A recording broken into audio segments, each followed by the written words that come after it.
Добро пожаловать в мой канал. Le gouvernement a respecté les conclusions des médiateurs et tenu compte des opinions publiques contre les réseaux et les lobbies, estime dans une tribune Françoise Verchères, à la tête d'un collectif d'élus opposés au projet du grand aéroport. Le Monde 17/1/2018 à 16h05, mis à jour le 17/1/2018 à 17h16 par Françoise Verchères, coprésidente du collectif des élus doutant de la pertinence de l'aéroport CEDEPA, collectif d'élus opposés à l'aéroport de notre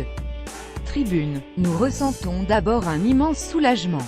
Le soulagement de savoir qu'il n'y aura pas de destruction de terres agricoles, pas de saccage de la biodiversité, pas de perturbation de cette vaste zone humide, et donc que tous ceux qui y habitent, humains, vaches et tritons, ne verront pas leur vie bouleversée par la réalisation d'un aéroport.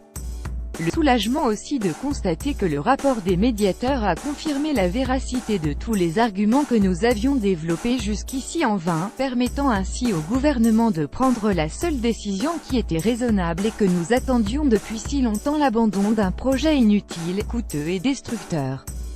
Il n'y a pas la déni de démocratie, comme certains vont s'empresser de le crier.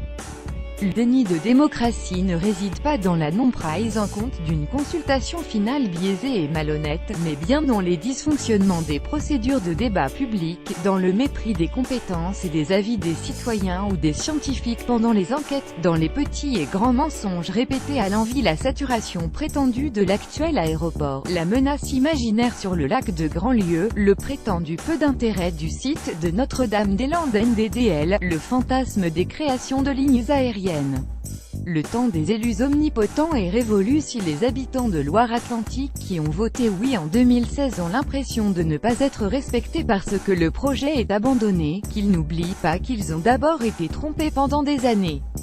Après Sivens, après NDDL, et alors que tant d'autres projets qui ressemblent à ces deux-là se poursuivent, peut-on espérer que soit enfin compris l'enjeu démocratique qu'ils révèlent ?